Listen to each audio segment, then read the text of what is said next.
There are so many other Puranas. Ramayana is there, belonging to its own class.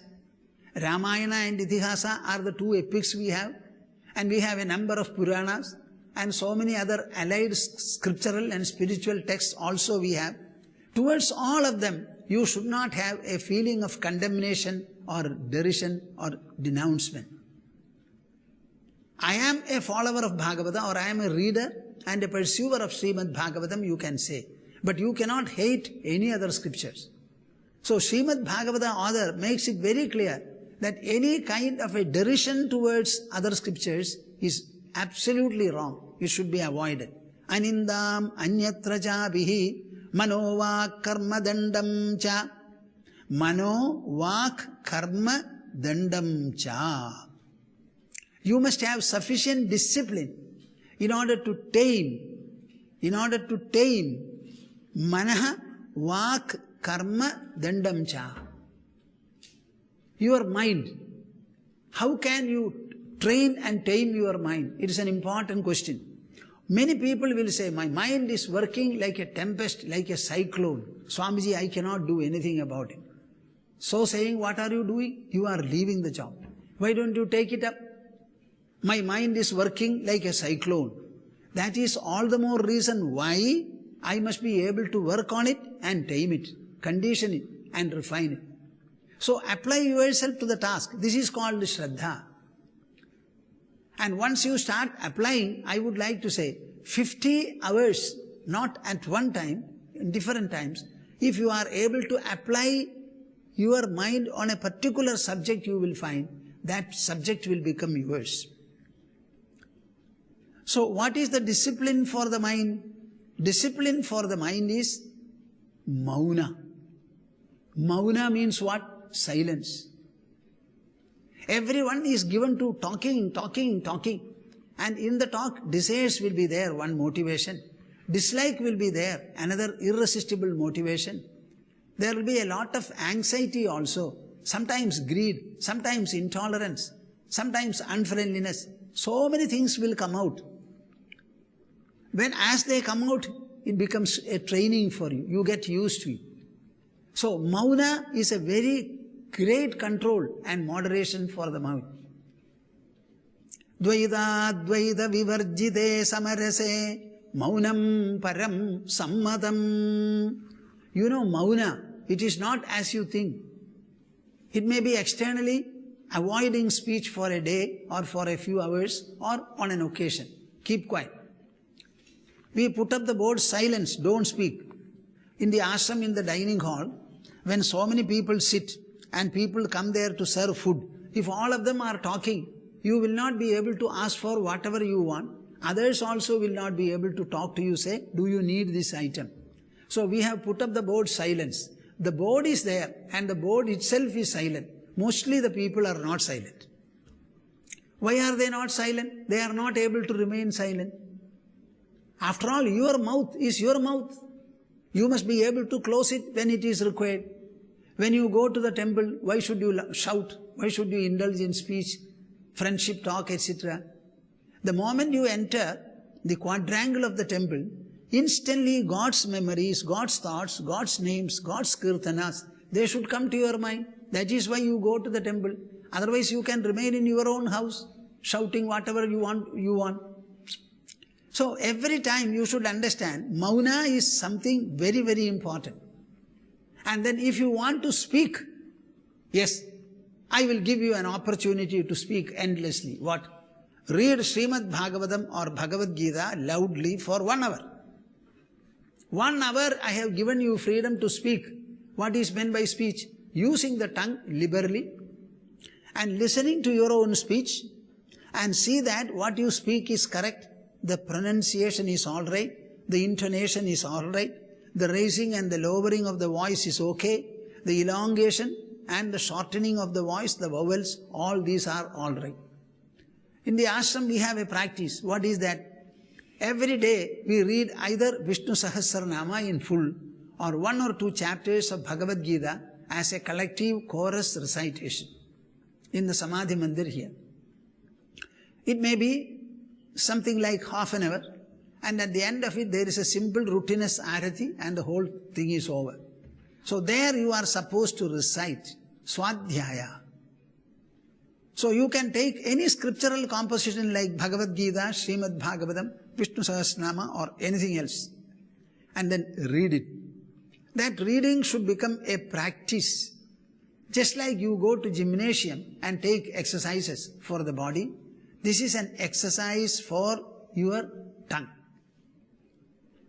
Now, so far as Sanskrit is concerned, there are very, very complex words and complex usages, etc. So they are tongue twisters for many people.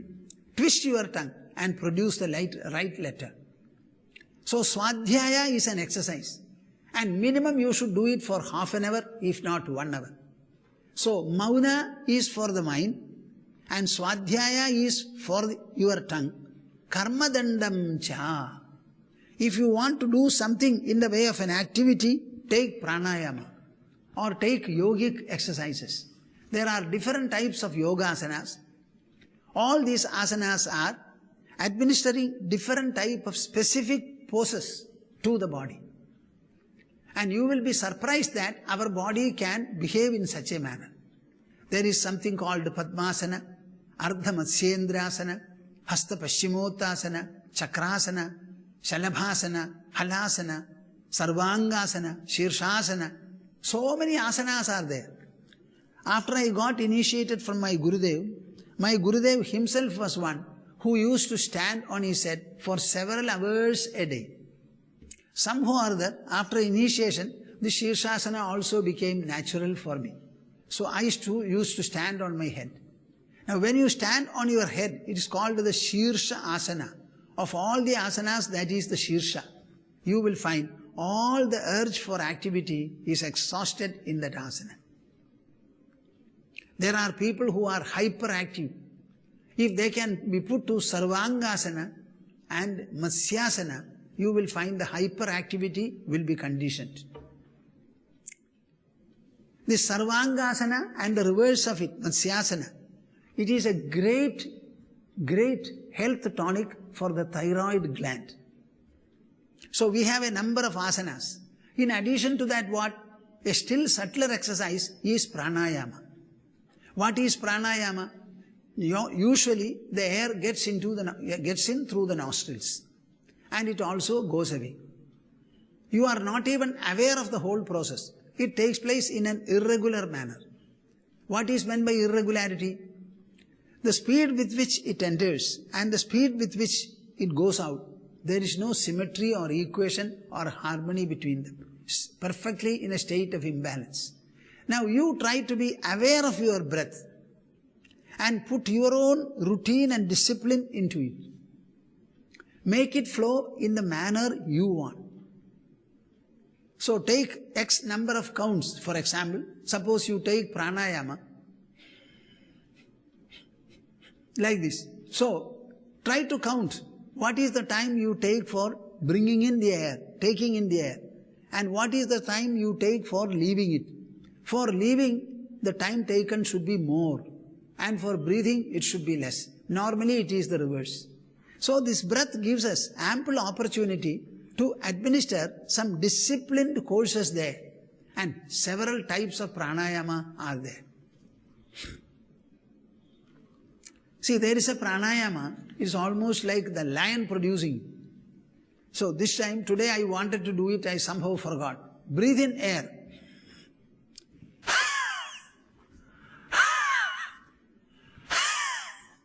See, you force it through the throat. It's a very great exercise for the throat. Breathe through the nose and leave through the mouth. Don't breathe through the mouth. Then the air is not purified. Only nose can purify. But when you leave it through the mouth, it does not matter. So you will see the sound is not a sound.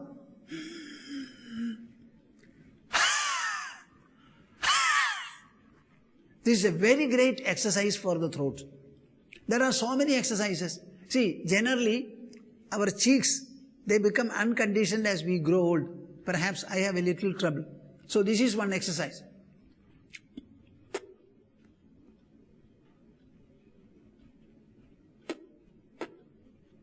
See, bulge it to such an extent that it becomes an exercise for you.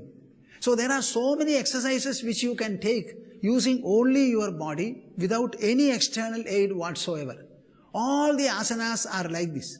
They are different types of poses administered to the body. What are the parts? Neck, head, shoulder, hands, stomach, abdomen, thighs, knees, ankles. All these different parts are used and so many poses are administered. You will find this itself is a discipline for the body. Yogasanas are not like exercises. Exercises are mostly muscular in character, but yogasanas act on the different glands of the body. In the exercises, administering a movement, and the movement can be very fast. You sit and get up, sit and get up, sit and get up, sit and get up. This kind of a fast movement is not there in asana. That is why it is given the name asana. Asana means to sit. So you administer a pose where in that particular pose the body will be restful, restful, restful for at least 3 or 10 counts. That is the duration of an asana. And you will find the body will always be put to health. In the case of vigorous exercises, you will find as you grow old, you may not be able to do the exercises with the same vigor. And they will generally cause some muscular disturbance, etc. But in the asana, it is not so. We can continue our asanas as long as we are alive. As we grow older and older, we cannot bend ourselves. The hip becomes inflexible.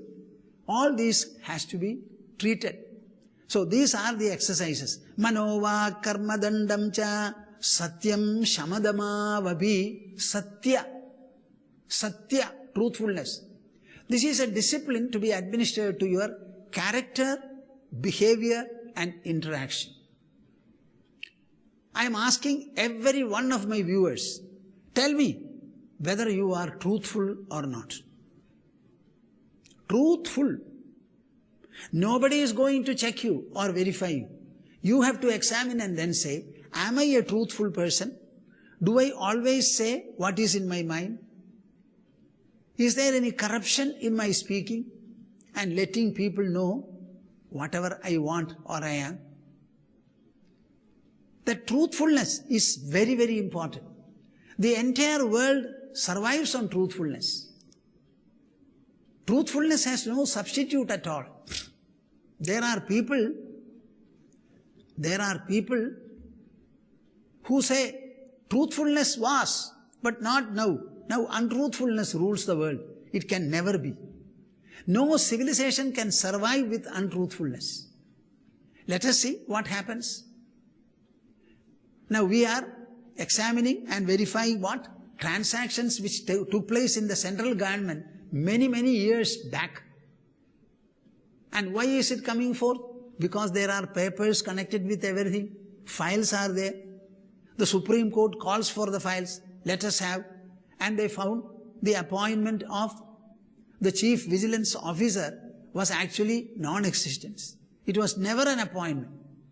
Because the appointment was not made according to the standards necessary, according to the truthful elements required.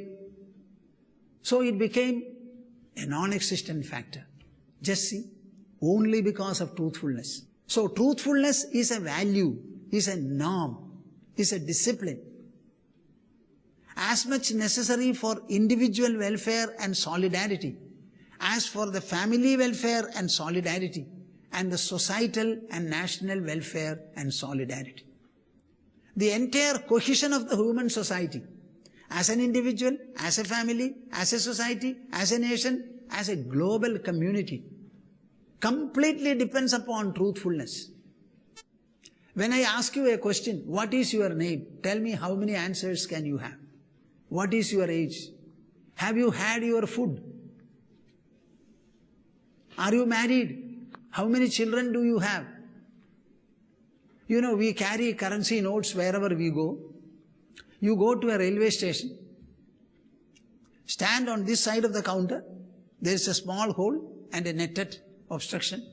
You can see the other man, booking clerk. The booking clerk can see you. You pass a 1,000 rupee note to him. Ask for a ticket. The ticket costs 530 rupees. He gives you a ticket plus 470 rupees. The receiver counts it and he finds there is a ticket, there is a balance money. You tell me. The booking clerk doesn't say that you have not given me 1,000 rupees. And when he gives you back 470, you also don't say that I have not received it. And the ticket is for a journey after a month. You go to the railway station on the appointed day and there is a bogie in which in the reservation list your name is put. Nobody will say anything. You get into it. The ticket checker comes and checks in. You reach your destination. Tell me where. Whether truthfulness is here or untruthfulness. Everywhere. Only truthfulness and truthfulness alone can prevail. Suppose you speak a lie. There is a commotion in your own mind. I have spoken a lie. With lie, nobody has been able to raise his family or reach anything worthy in life. Let us be very clear. The laws of the mind are much more strict than the physics laws and the chemistry laws. This is something that I would like all of you to understand.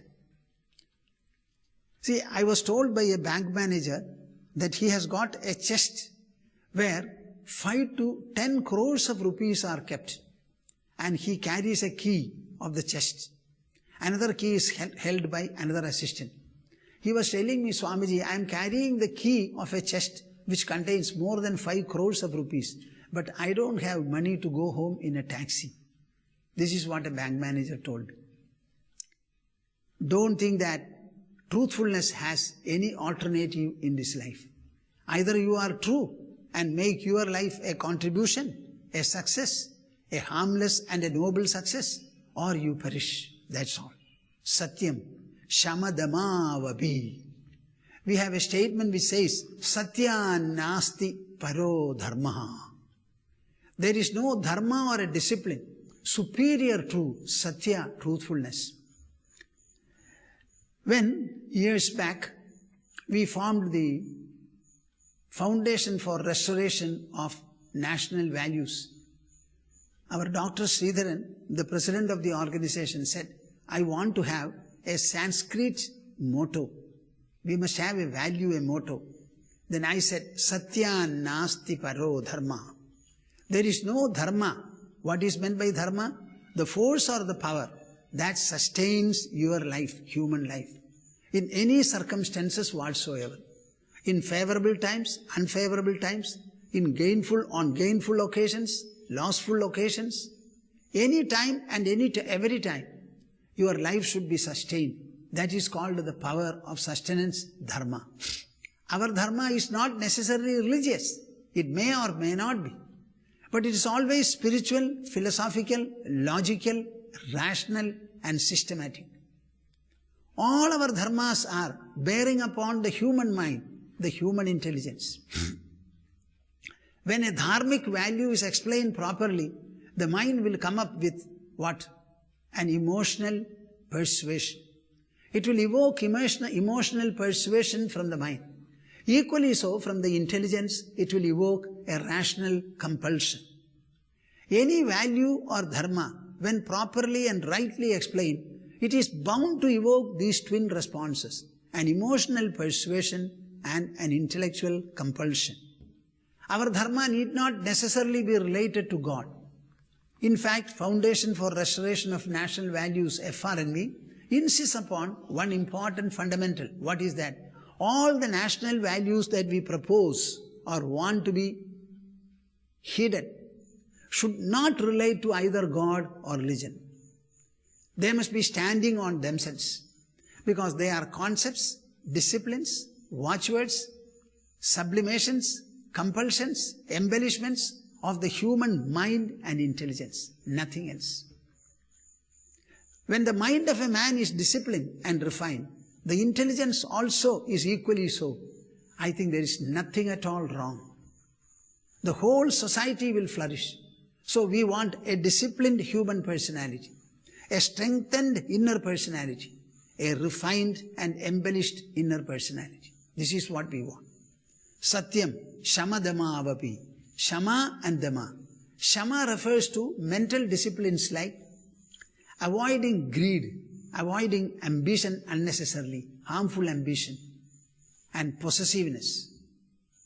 Actually, it refers to desire freeness. And Dhamma means sensory control. It's only because of the sensory control that people do all kinds of wrong. We hear about a number of scams. What is the reason for all these scams? It's all caused by individual human mind. And the greed. Greed for what? Enjoyment. Enjoyment made what? In the sensory level. I always ask some questions to people. Tell me very clearly, for how many stomachs can you eat? How many cots do you need for sleeping? In how many cars can you travel at the same time? So there is a limit up to which we can enjoy.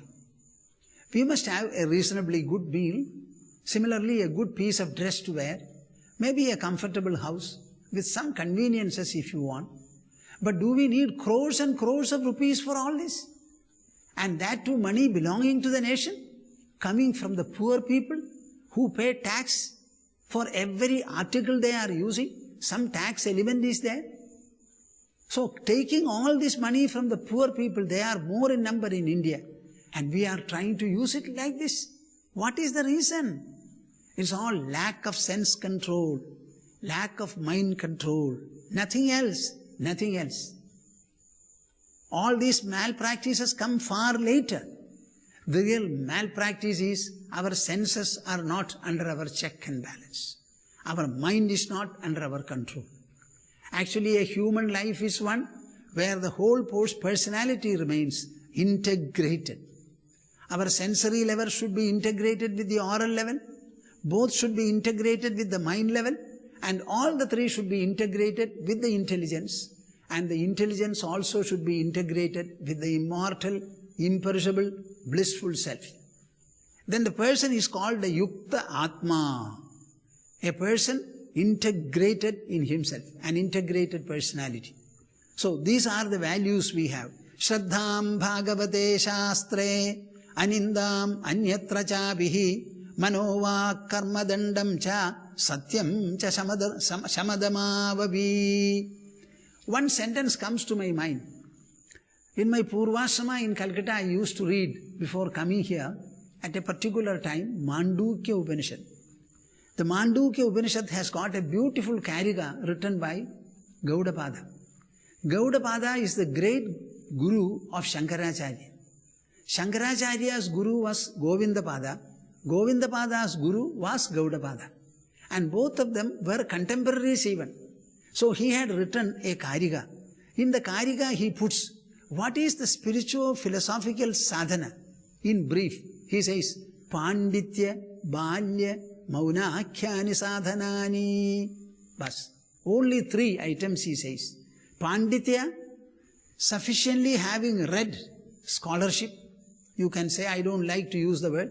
Well informed in our scriptures. Panditya. Balya, childlike innocence. Mauna, Nirvikalpa Samadhi. Mauna means what? Sit in a place, close your eyes, fold your hands or interlock the fingers, put them on your lap. Now you are a Mauni, you are silent. Let the silence also be true of your mind and intelligence. So the mind should stop thinking and the intelligence should stop enquiring.